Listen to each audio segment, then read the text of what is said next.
मेरे अजीज दोस्तों और बुजुर्गों, यह सच्चाई है।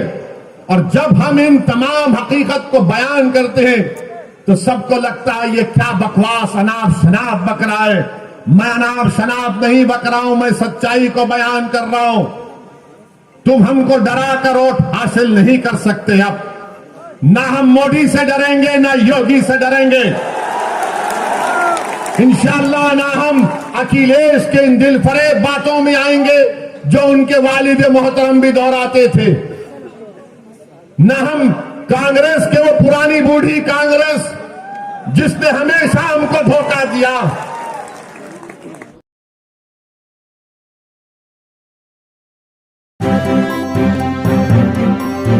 मीडिया वॉइस, आपकी आवाज।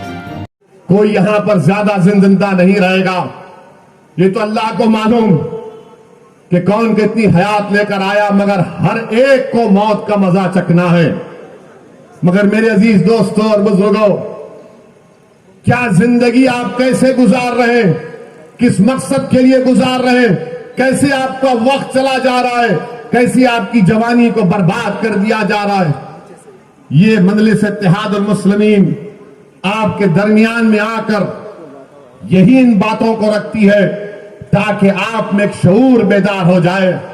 आपने सुना, पढ़ा और देखा कि काशगंज की अल्ताफ को पुलिस स्टेशन में जान से मार दिया गया।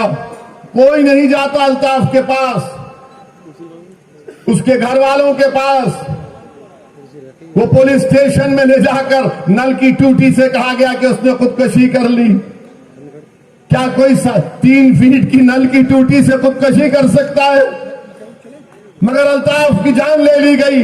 वही एक गुप्ता साहब जिनका गोरखपुर में पुलिस ने उनको मारा तो मुख्यमंत्री पहुंच गए, अखिलेश पहुंच गए, घर पे पहुंच गए। अरे तुम्हारी जिंदगी की अहमियत नहीं है, तुम वोट की क्या बात कर रहे हो? तुम्हारी मौत मौत नहीं है, दूसरों की मौत मौत है। तुम्हारी जिंदगी जिंदगी नहीं है, दूसरों की जिंदगी उन तुम्हारी जिंदगी से बढ़कर है। मेरे अजीज दोस्तों और बुजुर्गों, यह सच्चाई है। और जब हम इन तमाम हकीकत को बयान करते हैं तो सबको लगता है ये क्या बकवास अनाप शनाप बक रहा है। मैं अनाप शनाप नहीं बक रहा हूं, मैं सच्चाई को बयान कर रहा हूं। तुम हमको डरा कर वोट हासिल नहीं कर सकते। अब ना हम मोदी से डरेंगे ना योगी से डरेंगे, इंशाअल्लाह ना हम अखिलेश के इन दिलफरेब बातों में आएंगे जो उनके वालिद मोहतरम भी दोहराते थे, न हम कांग्रेस के वो पुरानी बूढ़ी कांग्रेस जिसने हमेशा हमको धोखा दिया। आज आकर हमसे दिलफरेब बातें की जाती हैं कि हमको वोट दो, हमको ऐसा कर दो। 2017 में अखिलेश और कांग्रेस मिले थे ना, अखिलेश और राहुल मिलकर गाना भी बन गया था, यूपी को ये 2 लड़कों का साथ पसंद है।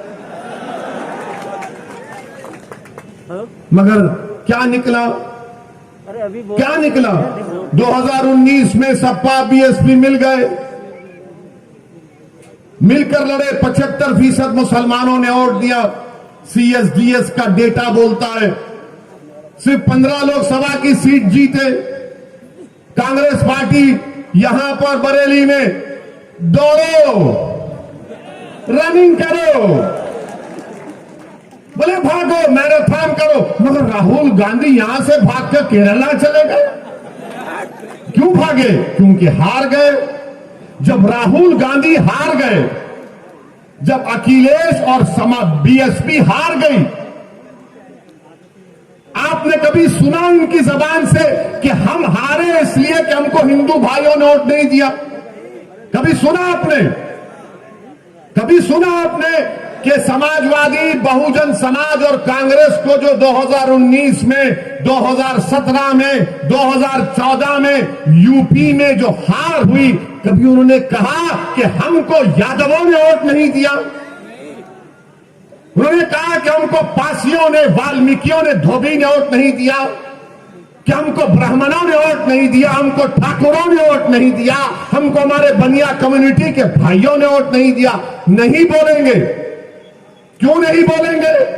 और जब मजलिस इलेक्शन लड़ रही है, मुस्लिम वोट, मुस्लिम वोट, मुस्लिम वोट, ऐसा पड़े हैं जैसा कि तुम्हारे बाप का खजाना है मुस्लिम वोट।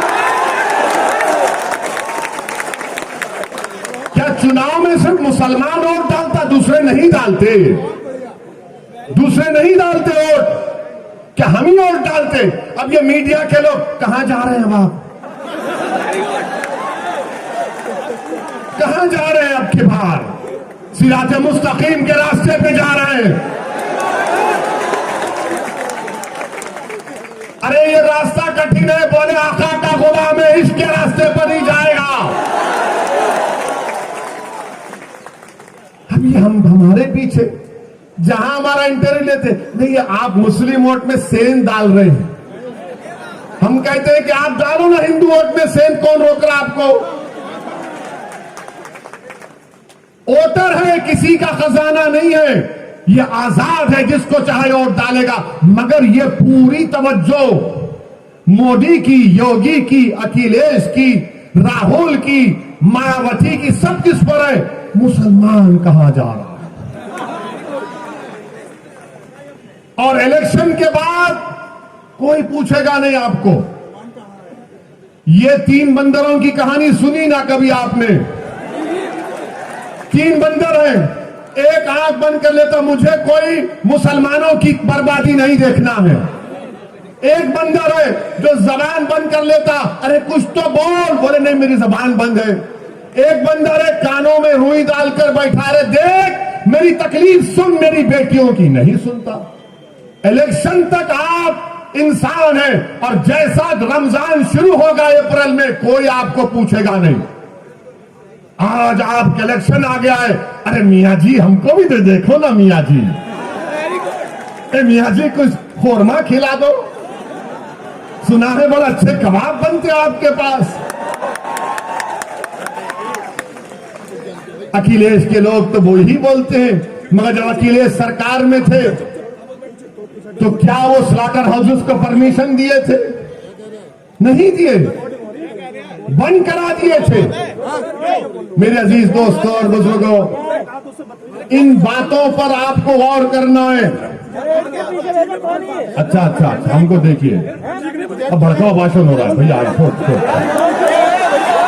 छोड़ टोपी वाले भैया, हम सेल्फी लेंगे। आवाज लगा रहे हैं, बिल्कुल लगा रहे हैं, आपकी आवाज लगा रहे। सुनिए बाप। अब तीसरी बात, अब इतना बोल दिए तो अब ये यहां पर कोई होगा समाजवादी का, बोलेगा देखो इतना टाइम हो गया, बाबा और मोदी पर कुछ नहीं बोले। अरे हम क्यों बोले? तुम और बाबा तो एक ही हो ना, तुम में उनमें फर्क ही क्या है? अरे समाजवादी पार्टी के जिम्मेदारों, क्या मुलायम सिंह यादव साहब ने 2019 के लोकसभा के चुनाव से पहले, मैं पार्लियामेंट में बैठा हुआ था, मुलायम सिंह यादव साहब खड़े होकर अचानक कहे, मोदी जी मैं आपको आशीर्वाद देता हूं, आप दोबारा प्रधानमंत्री बन जाइए।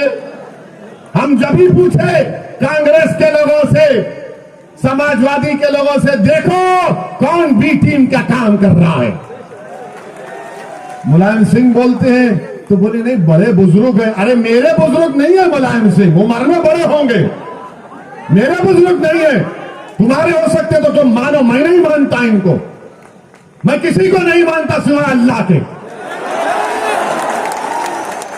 मेरे अजीज दोस्तों और बुजुर्गों, मुलायम सिंह बोल दिए, कोई कुछ नहीं बोलेगा। आपके घर में शादी है, मोदी जी आते हैं तो ऐसा खुश होते हैं कि जैसा वाकई में वो दूल्हा आ गया। तस्वीर है, और इनको फिक्र है ओवैसी की। अरे मुझ पर इल्जाम लगाने वालों, याद रखो मैं कोई नेक आदमी नहीं हूं, मैं खुला कह रहा हूं, मैं गुनाहगार हूं, मैं खताकार हूं, मैं सियाकार हूं, और मुझ में क्या क्या कमजोरियां हैं वो मेरा रब जानता है। मगर असदुद्दीन ओवैसी को जब मैं 3 अहादीस बार बार पढ़ता हूं अल्लाह के रसूल सल्लल्लाहु अलैहि वसल्लम की, तो मुझे एक उम्मीद नजर आती है। पहली हदीस कि जब रसूलुल्लाह सल्लल्लाहु अलैहि वसल्लम ने फरमाया कि एक महिला थी, गुनाहगार थी, मगर जब उसने रास्ते में एक कुत्ते को देखा जो प्यासा था, वो गुनाहों में लुटपुट थी, मगर उसने उस कुत्ते को अपने कपड़े पल्लो डालकर अपनी जूती से पानी निकालकर उस कुत्ते की प्यास बुझाई, तो आका सल्लल्लाहु अलैहि वसल्लम ने फरमाया कि वो जन्नत में जाएगी। दूसरी हदीस हजरत अनस रज़ियल्लाहु ताला अन्हु रिवायत करते हैं कि एक साहबी ने आकर पूछा, या रसूलल्लाह सल्लल्लाहु अलैहि वसल्लम क़यामत कब आएगी? रहमतुल्लाह अलमीन कमली वाले ने पूछा, तूने उसके लिए क्या तैयारी की? तो कहा, ज्यादा आमाल नहीं है, हसनात नहीं है, ज्यादा ज़कात सदकात नहीं है, मगर मैं आपसे बेइंतहा मोहब्बत करता हूं। तो आका ने फरमाया कि तू मेरे साथ होगा। असदुद्दीन अवैसी के पास कुछ नहीं है, मगर एक दावा तो कर सकता हूं कि मैं रसूलुल्लाह सल्लल्लाहु अलैहि वसल्लम को बेपनाह चाहने वाला हूं। आज दुनिया में मुझे मोहब्बत मिले या ना मिले, मगर उस दिन तो मिलेगी इंशाअल्लाह ताला। और तीसरी हदीस जो मुझे याद आती है कि अल्लाह के रसूल सल्लल्लाहु अलैहि वसल्लम ने फरमाया कि हशर का मैदान होगा, तुम मुझ पर इल्जाम लगा रहे हो ना, तो तैयार हो जाओ उस दिन के लिए। मेरा ईमान है, मेरा फेथ है, आप ना मानते ना मानो। हशर का मैदान होगा, कमली वाले ने फरमाया कि मेरी उम्मत प्यासी होगी, मैं हौज़े कौसर के पास होऊंगा, मेरी उम्मत के अमाल तोले जाएंगे, कमी होगी पूरा करूंगा।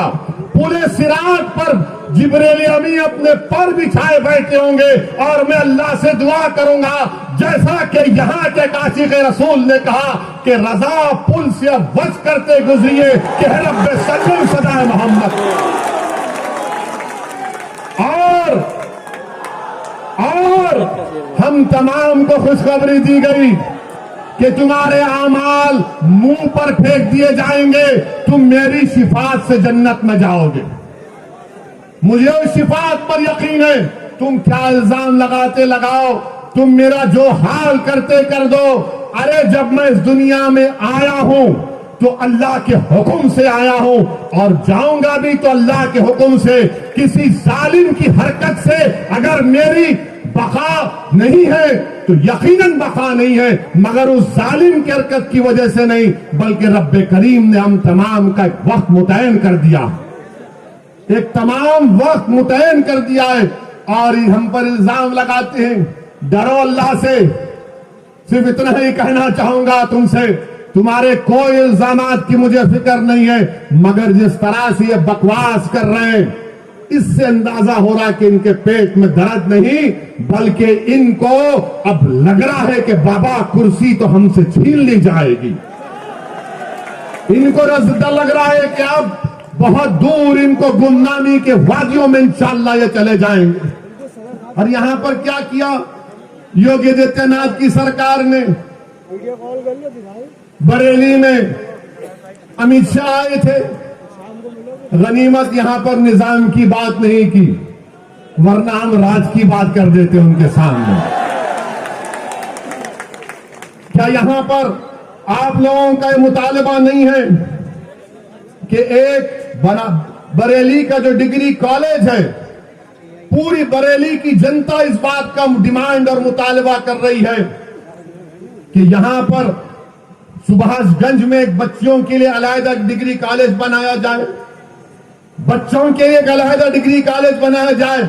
मगर अमित शाह, योगी और मोदी को डिग्री कॉलेज की फिक्र नहीं है, इनको सिर्फ हिंदुत्व की फिक्र है। यहां पर रबर फैक्ट्री, अब चुनाव आ गया तो सब दौड़ रहे, रबर फैक्ट्री खोल दी जाएगी, सरकार ले लेगी। यहां पर एम्स को खोलने की बात मुतालबा कब से किया जा रहा है, इसका कोई जिक्र नहीं होता। यहां पर उत्तर प्रदेश में आप कितने लोग पेट्रोल डीजल की गाड़ी या मोटरसाइकिल चलाते हैं? आप लोग बहुत खुश है ना पेट्रोल डीजल की कीमतों से? हाँ, चेहरे बता रहे हैं। मीडिया वाले तो नहीं बोलेंगे, बेचारों की नौकरी है। पहले इनके पास एक कैमरामैन होता था, तो इनके मालिकों ने कहा कि मोदी जी ने कैमरा की कीमत बढ़ा दी, महंगाई बहुत बढ़ गई, अब तुम रिपोर्टर भी और कैमरामैन भी, दोनों 2 in 1 करो काम। देखिए मुस्कुरा रहे हमारी बात पर। मुस्कुराना तुम्हारा इकरार है, हम जानते हैं। पेट्रोल डीजल आसमानों को छू रहा है, सरसों के तेल की कीमत आसमानों को छू रही है। बाबा और मोदी की सरकार ने साबुन से लेके बनियान तक सब कीमतें बढ़ा दी हैं और उत्तर प्रदेश की जनता से कह रहे विकास के नाम पे वोट दो। काशी को हमने डेवलप कर दिया, उसके नाम पर वोट दो। आज उत्तर प्रदेश में मैं बीजेपी से पूछना चाह रहा हूं, योगी आदित्यनाथ आप झूठ बोलते हैं, आप झूठ बोलते हैं, मोदी झूठ बोलते हैं, अमित शाह झूठ बोलते हैं और ऐसी सफाई से झूठ बोलते हैं कि सामने वाला झूठ की तहकीक करेगा, सच की तहकीक करेगा और झूठ को सच मान लेगा। क्या 5 साल पहले योगी और मोदी ने नहीं कहा था कि उत्तर प्रदेश में 70 लाख नौकरियां दी जाएंगी? कहा था ना। अच्छा, आप यहां नौजवान बहुत है माशाल्लाह से, कितनों को नौकरी की जरूरत है? मीडिया वालों की नौकरी अभी है। कितनों को नौकरी चाहिए? अब आप बताओ सच। ये कहते हैं कि हमने 6 लाख को दिया। अरे कितना फेंकते हो यार। 70 लाख नौकरियों का वादा 5 साल पहले किया गया था और 5 फरवरी 2020 की विधानसभा में उठाकर देखो आप, योगी आदित्यनाथ के एक मंत्री ने विधानसभा में खड़े होकर कहा कि उत्तर प्रदेश की अनएम्प्लॉयमेंट रजिस्टर में 33 लाख नौजवानों के नाम है जिनको रोजगार की जरूरत है। झूठ पे झूठ, सिर्फ झूठ पे झूठ। बीजेपी सिर्फ हिंदुत्व के नाम पर इलेक्शन लड़ना चाहती है। बीजेपी मुसलमानों से नफरत और खौफ दिखाकर सत्ता को हासिल करना चाहती है। इनके पास डेवलपमेंट के नाम पर कुछ नहीं है, कुछ नहीं है डेवलपमेंट के नाम पर, मगर बोले जा रहे हैं। अभी आपने सुना कि वारिस पठान ने कहा कि पूरे भारत में तीसरा गरीब प्रदेश अगर कोई है, झारखंड बिहार के बाद तो उत्तर प्रदेश। मगर फिर भी विकास हुआ है। कहां का विकास हुआ हमको नहीं मालूम। हां, विकास किसका हुआ हम जानते हैं, जो नफरत फैलाते उनका विकास हुआ है। जिन्होंने भारत के मुसलमानों का नरसंहार करने की बात की उनका विकास हुआ है। जो भारत के संविधान को, अंबेडकर के बनाए हुए संविधान को अपने संविधान से संघी संविधान बनाना चाहते हैं, उनका विकास हुआ है। हरिद्वार में धर्म संसद, हरिद्वार में धर्म संसद, रायपुर छत्तीसगढ़ में कांग्रेस की सरकार, वहां धर्म संसद। क्या बोला जाता है इन दोनों धर्म संसद में? तुमने पढ़ा कभी? उस धर्म संसद में कहा गया हरिद्वार के कि भारत के मुसलमानों का हाल रोहिंग्या मुसलमानों की तरह कर देना चाहिए। हरिद्वार के धर्म संसद में कहा गया कि भारत की मिलिट्री को इस्तेमाल करके मुसलमानों को मारना चाहिए।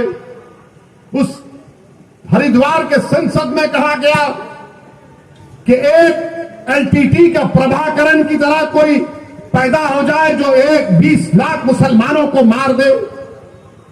रायपुर में कहा गया छत्तीसगढ़ में कि इंसानियत को बचाना है तो मुसलमानों को खत्म कर दो भारत से।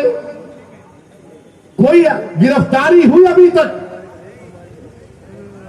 हरिद्वार में गिरफ्तारी हुई, रायपुर में हुई एक की, मगर किस उन्मान पे गिरफ्तारी हुई रायपुर में कि उन्होंने गांधी को नाप शनाप कहा। अरे तुमको अगर गांधी से मोहब्बत है तो सुनो जालिमों, जो धर्म संसद के नाम पर भारत में नफरत फैला रहे हो। गांधी को क्यों मारा गया था? गोडसे ने गांधी को क्यों मारा? इसलिए मारा कि उसने कहा कि गांधी मुसलमानों की तारीफ की बात करता है। इसीलिए गोडसे ने एक ज़ईफ आदमी के सीने में गोलियां मार दी। अगर गांधी से मोहब्बत है तो गिरफ्तार करो पूरों को।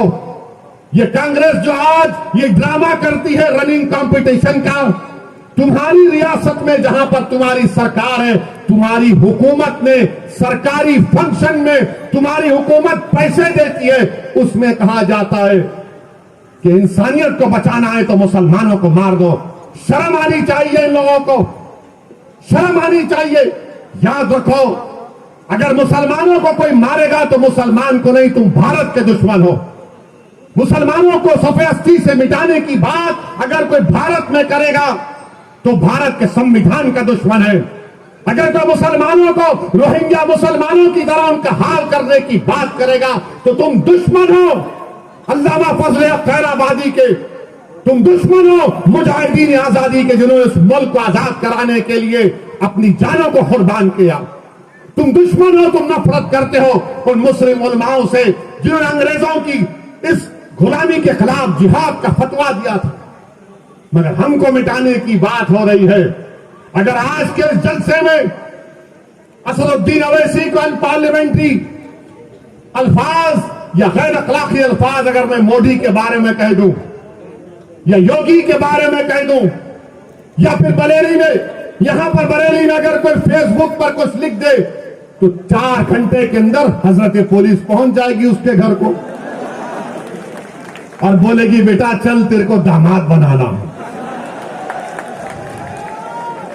मगर ये सब बोलेंगे, ये बोलेंगे तो पुलिस क्यों नहीं करती इनके खिलाफ, इनको दामाद क्यों नहीं बनाती?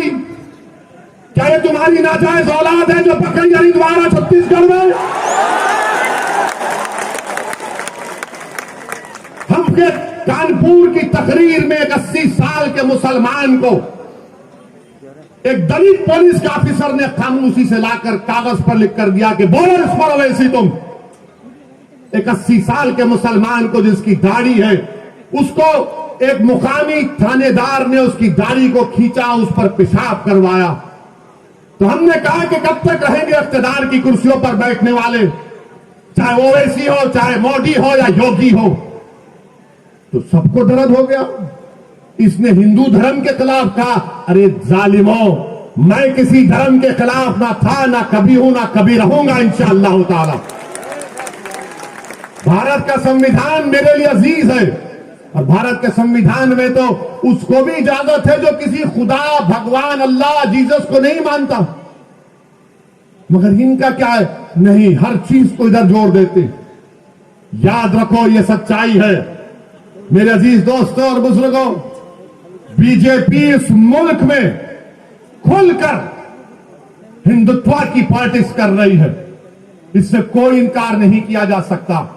मगर मैं भारत के मुसलमानों से, हमारे भारत के उन दलित भाइयों से जो अंबेडकर को आज भी अपना आइडियल मानते हैं, हम भारत के हमारे हिंदू भाइयों से जो नेहरू और सुभाष चंद्र बोस की कुर्बानियों को नहीं भूले, मैं उनसे अपील कर रहा हूं कि आपको उठना पड़ेगा, आपको ये रोकना पड़ेगा। अगर आप समझते हैं कि आपको मदद की जरूरत है तो असदुद्दीन अवैसी आपके साथ कंधे से कंधा मिलाकर खड़ा रहने को तैयार है। मुल्क को बचाना है, मगर मुल्क को बचाने का मतलब यह नहीं है जिंदाबाद आप जिंदा ही रहेंगे इंशाअल्लाह ताला। मगर मुल्क को बचाने की बात होती है, ये समाजवादी, कांग्रेस, बीएसपी बोलेंगे देखो देश को बचाना है ना, तो फिर तुम खामोश हो जाओ। हैं? ये खामोशी कैसे होगी? नहीं नहीं, तुम कुछ मत करो, तुम खामोश बैठो, हम देख लेंगे। तुम नहीं देख सकते इनको, तुम मुकाबला ही नहीं कर सकते मोदी से। मोदी मंदिर मंदिर कर रहे हैं तो अखिलेश बोले मैं भी परशुराम का मंदिर बनाऊंगा। बोलते हैं ना, आपका मजहब है, चलिए हमको इतराज नहीं है, मगर मुल्क में लड़ाई क्या है? योगी आदित्यनाथ ने अपनी तकरीर में कहा राहुल गांधी के बारे में कि राहुल गांधी किसी मंदिर में गए तो उनको मंदिर के आदाब नहीं मालूम थे। तो बाबा ने कहा कि ऐसा बैठे कि मंदिर के किसी पुजारी ने कहा अरे ये मंदिर है, मस्जिद नहीं है। मुझे यकीन है कि मंदिर के पुजारी ने इस तरह नहीं कहा होगा। क्योंकि जब किसी की इबादत गाह में जाता है तो खुदा की इबादत करने के लिए जाता है। लोग दरगाह को आते हैं आला हजरत के, आते हैं ना, तो क्या पूछा जाता है? क्या पूछा जाता है? आते हैं, अकीदत है, किसी मजहब का आता है। मगर योगी ने खैर इजाफा कर दिया। अब सवाल यह पैदा होता है कि भारत में लड़ाई है कि सबसे बड़ा हिंदू कौन है। मोदी बोलते हैं कि मुझसे बड़ा कोई हिंदू नहीं है। योगी बोलते हैं कि मैं अब मोदी के बाद का प्रधानमंत्री बनने वाला हूं। राहुल बोलते हैं कि देश में सिर्फ हिंदू ही प्रधानमंत्री बन सकता है, उनका स्टेटमेंट है। अखिलेश बोलते हैं कि मैं ही सबसे बड़ा हिंदू हूं। हम इन तमाम से कहना चाह रहे हैं, दोबारा कह रहा हूं, आप लोग मोदी जी, योगी जी, अखिलेश जी, राहुल जी एक कमरे में बैठकर, वैसे तो बैठते जरूर है, बैठते जरूर है। हमारे हैदराबाद में कहावत है, मैं तेरी पीठ खुजाता हूं, तू मेरी पीठ खुजा,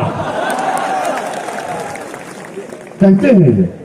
आप बैठकर तय कर लीजिएगा सबसे बड़ा हिंदू कौन है, मगर वो भी नहीं करेंगे। और फिर अभी आप देखो, एक बीजेपी के एमपी हैं राज्यसभा के, उनका नाम शायद हरनाथ साहब है।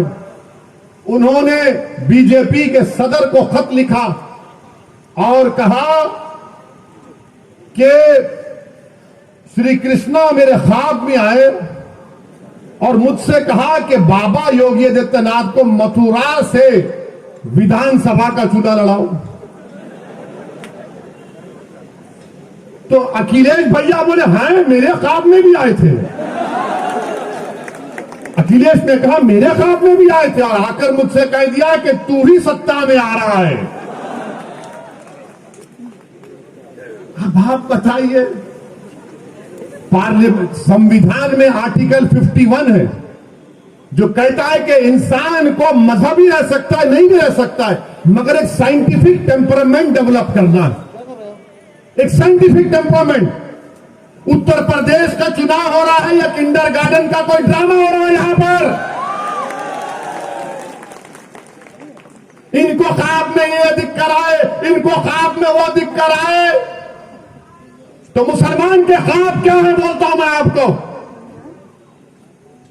हमारे ख्वाब को छोड़ो। हर मां रात भर सोचती है कि कल खाना क्या खिलाऊंगी मेरे बच्चे को। हर बीवी ये सोचती है कि कल जब मेरा शौहर घर से निकल कर जाएगा, जानवर बेचने गांव में जाएगा, तो क्या जिंदा वापिस आएगा या लाश उसकी आएगी। हर बेटा ये देख रहा है कि मेरी आमदनी कम हो गई, इतनी कम हो गई कि मैं आज के इस उत्तर प्रदेश और भारत में अपने बाप से कम आमदनी को कमाता हूं। हर बेटी ये फिक्र में है कि मैं कॉलेज नहीं जा सकती इसलिए कि मेरी इज्जत लूट ली जाएगी, इज्जत लूट ली जाएगी। मैं उत्तर प्रदेश के मुसलमानों को पैगाम देने आया हूं। मैं आपको खुलकर कह रहा हूं कि आपको ख्वाब देखना है अब इंशाअल्लाह ताला, आपको ख्वाब देखना है इंशाअल्लाह ताला। मगर कोई कहेगा ओवैसी अगर ख्वाब को बयान कर दूंगा तो कहीं समाजवादी और कांग्रेस और बीजेपी मेरे ख्वाबों को चूर तो नहीं कर देगी। नहीं करेगी इंशाअल्लाह ताला। तुम ख्वाब तो देखो, तुम ख्वाब तो देखो ना। तुम हिम्मत करो ख्वाब देखने की कि मेरा बेटा ऐसा डॉक्टर बनेगा जो तमाम बीमारियों का इलाज करेगा। मेरी बेटी देश की प्रधानमंत्री बनेगी इंशाअल्लाह ताला। मुसलमानों की बेटी, मैं जिंदा रहूं या ना रहूं, यह ख्वाब होगा इंशाअल्लाह पूरा। तुम ख्वाब देखो कि मेरा बेटा या बेटी साइंटिस्ट बनेगी तो वो कैंसर की दवा निकालेगी। मेरा बेटा या बेटी वकील बनेगी तो दलितों पर, मुसलमानों पर, हिंदुओं पर आदिवासियों पर जुल्म होगा तो उनके हक के लिए लड़ेगा, दुनिया का मायनाज वकील बनेगा। ये ख्वाब देखो आप, इन ख्वाबों को देखना है आपको। तुम ख्वाब देखो कि उत्तर प्रदेश में मुसलमान अपना हिस्सा लेकर रहेंगे इंशाअल्लाह ताला। हम अपना हिस्सा लेकर रहेंगे, हम हिस्सेदारी की लड़ाई लड़ेंगे। तुम ख्वाब देखो कि उत्तर प्रदेश की विधानसभा में असदुद्दीन ओवैसी से ज्यादा काबिल और नेक ऐसे हमारे 15 एमएलए जाएंगे जो हमारी बात करेंगे, गरीबों की बात करेंगे, ईसाइयों की बात करेंगे, मुसलमानों की बात करेंगे, कमजोरों की बात करेंगे, बेवाओं की बात करेंगे, यतीमों की बात करेंगे, पुलिस के जुल्म का शिकार होने वालों की बात करेंगे। ये पैगाम है, ये ख्वाब आपको देखना है।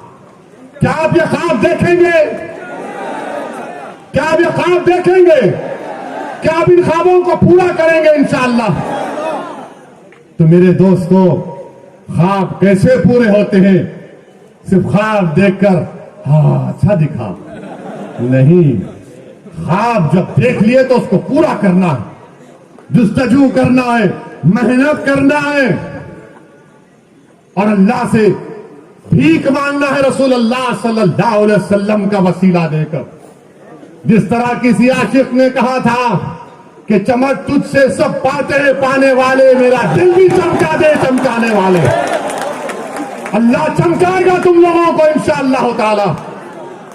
तुमको असदुद्दीन ओवैसी की जरूरत नहीं है, तुम सिर्फ ठान लो कि मैं भारत में चमकूंगा, मैं भारत को अपने नूर से, अपने इल्म की नूर से, अपने ईमान की नूर से, अपने किरदार की नूर से और सबसे ज्यादा अपने बेबाकी और अल्लाह पर तवक्कल करके इस मुल्क में और अमन को फैलाऊंगा और अपने हक को हासिल करूंगा। ये ख्वाब पूरा होगा इंशाअल्लाह ताला। मेरे अजीज दोस्तों और बुजुर्गों, मेरे अजीज दोस्तों और बुजुर्गों, इन ख्वाबों को पूरा करने के लिए विधानसभा के चुनाव में उत्तर प्रदेश के मुसलमानों को मुत्तहिदा अपने वोट का इस्तेमाल करना पड़ेगा। हम भी चाहते हैं, हमारी भी कोशिश है, हमारी भी दुआएं हैं कि अल्लाह सुब्हानहू तआला बीजेपी को उत्तर प्रदेश में शिकस्त दे दे, दोबारा यहां पर बीजेपी की सरकार ना बने और यहां पर मुसलमानों की एक हिस्सेदारी की बात करने वाली पार्टी के उसके जिम्मेदारान विधायक बनकर असेंबली में, विधानसभा में जाए। ये भी हमारा ख्वाब। अब ये ख्वाब अखिलेश का क्या है नहीं मालूम, बिल्ली के ख्वाब में छिछड़े ही नजर आते हैं। ये कहावत है, कहावत है, उनके ऊपर नहीं बोल रहे हैं।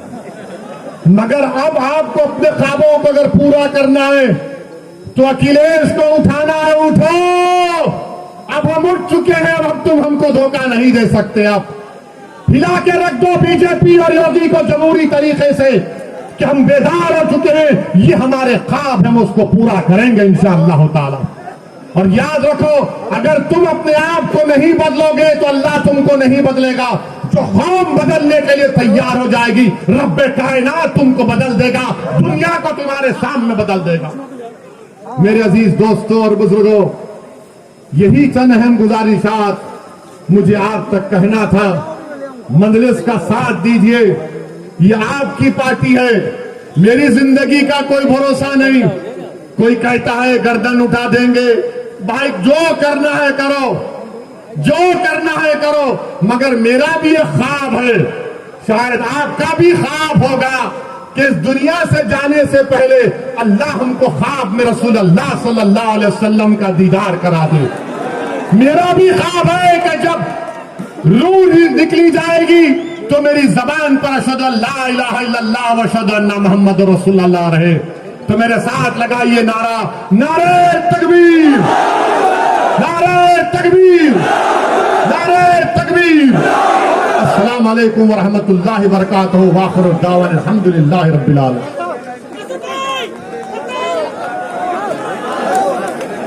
124 शहर विधानसभा प्रत्याशी शाहीन रजा खान उर्फ राजू शमीम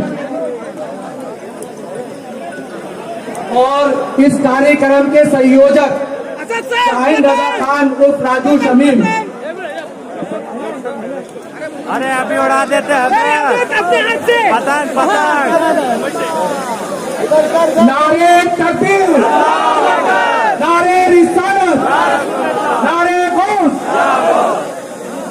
मसलके आला हजरत, पत्ती पत्ती करिया करिया, पत्ती पत्ती करिया करिया।